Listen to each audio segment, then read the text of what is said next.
to the GMA Pinoy TV podcast. Yes. What makes being a kapuso special? Kumbaga, pupunta ka sa iba't ibang lugar. Merong mga lugar na alam mo, uy, at home ako dito. Uy, dito, magaan ang loob ko dito, kampante ako dito. Ang kapuso kasi, magmula nung unang beses ako na umapak sa entablado ng GMA 7, naramdaman ko na ito yung tahanan ko eh. Ito yung pangarap kong trabaho at salamat at binigyan ako ng opportunity to showcase my talent and to do what I love to do. Kaya ang pakiramdam sa kapag kapuso ka, you feel at home. And when you're at home, you're comfortable. And when you're comfortable, you're able to do many things. And that's what I celebrate. I really like the fact that I am able to do the things that I love. Pinapanood kita dati sa TGIS eh. Yeah! Yun, di ba? I mean, naramdaman mo yung growth. Paano yun, Dong? Kasi from yun nga, yung mga teens na roles, and then ngayon, iba na yung naging role mo. Kumbaga, iba-ibang dekada. Oo. I really see these as chapters in my life. Sa bawat chapter, may cycle. Di ba? May umpisa, may peak, may pagwawakas.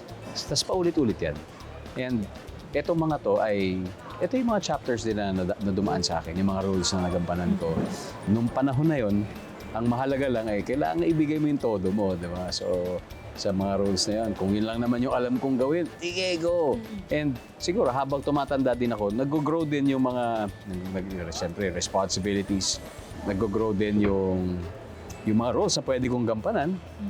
And wholeheartedly, tinatanggap ko yun. Just like any other cycle in a new chapter, I embrace change, I embrace challenges, and I embrace every opportunity to do what I love to do. Na-mention mo yung opportunity na yan, Dong, no? From being an actor, naging producer ka, nagdi-direct ka rin. Ano na ang mas na-enjoy mong gawin at this point in your life? Iba yung fulfillment ng acting. Iba rin yung pagiging producer, iba rin yung pagiging director. Pero fulfillment-wise, iba talaga sa acting. Oo. So, yun ang first love. So, para sa akin, yung pa rin talaga. Nabanggit sa amin yan na gusto kanyang katrabaho at hindi ka madamot na i-share yung knowledge mo sa mga co-actors mo. Why is that, Dong? Sa isang setting, konteksto ng isang shooting, di ba? Lahat naman yan, para maging maganda ang isang eksena, it should be a collaboration of many people, collaboration of many talents and skills. And hindi naman po pwedeng maging mag-isa lang yan. Di ba? Maganda siya, pero hindi mo alam na kaya pala siya maganda dahil sa tulong ng maraming tao. And ganun lang naman yun. And para sa amin ni Marian, I really love working with her. So imagine kung ako ay generous sa ibang tao, ano pa kaya sa aking asawa? So siyempre, bilang siya yung asawa ko, may kakaibang rin talagang tender loving care, di ba? Pag nasa set. Kaya namimiss ko na siyang katrabaho talaga. Pag umaarte ka, Dong, dahil nagdi-direct ka rin, naiisip mo ba yun? Does it change how you act now that you are a director also? Yes. Because sometimes I get more conscientious about yung mga ibang bagay na pumapalibot lang doon sa performance. So, minsan it's good, minsan hindi. So, there are good things about that. Pero, mas madalas oo kasi it benefits the whole picture, di ba? Pero, feeling ko nakakatulong siya. Kasi isipin agad, halimbawa, kung yari ako ay artistang tatamad-tamad. Di ba? Tapos, ngayon, sabi ko, baka sige, tatamad-tamad ako. Hindi naman malalaman ng direktor. Eh. Pero ngayon nung naging direktor na ako, alam ko ang artistang tatamad-tamad. So, gugustuhin ko bang magmukha akong tatamad-tamad o gugustuhin ko magalit o ma-disappoint yung ano. So, now I know that, mga bagay na ganito ay mas na-appreciate ko. Diba? Because I get to see both sides. Ikaw ba yung type of actor na kinokontra mo yung director or you say what's on your mind? No, especially when I was starting, hindi. Pero ngayon, hindi naman sa kinokontra kasi mas, sa totoo lang, mas collaborative na yung working environment. Yeah, that's a term. Yes, oo. Kumbaga, Dati hindi talaga. May talagang, ito yun. Yung mga ngayon, suggestions, no? On how to make the scene more... Mas democratic ngayon yung filmmaking process and yung television making. Which I think is very powerful kasi kapag inengganyo mo yung mga kasamahan mo, di ba, to contribute, grabe, mas nagiging maganda yung outcome eh. Pero syempre, kailangan managed pa rin siya. Paano mo nababalance yung time mo ngayon, Dong? Kasi entrepreneur ka rin. Tapos Lieutenant Commander ka pa sa Philippine Navy. Paano? Saan pa ang oras? Meron Idong naman. para oo. doon. Basta ang secret dyan. Alam mo yung priorities. And para sa akin, malinaw na. Ang priority ko ay ang family ko. At lahat ng mga gagawin ko ay nakapalibot doon sa priority na yon. So, kung merong pagkakataon na, let's say, magsasuffer yung oras ko for them, then I will have to adjust. Pero now that I am able to do this, ibig sabihin, kaya pa siya. And siyempre with the support of the family, di ba? Dong, malapit na ang Father's Day. What is the best part about being a father? You still learn every day. Kala mo, alam mo na lahat as a father, but no, you'll be surprised that there are new discoveries every time because you will be faced with new challenges every time, every new chapter of your children's development. Parang yung problema mo nung pinanganak sila, maaaring masaya ka, tapos na yun, pero mayroong bagong darating which you will have to overcome also. Nabanggit niya na you have this great partnership when it comes to parenting, na kailangan pareho kayo. Yeah. Kasi parang may good cop, bad Oo. cop kayo. Ano kami, Oo. tandem talaga Tandem, kami. yes. We have a united strong front.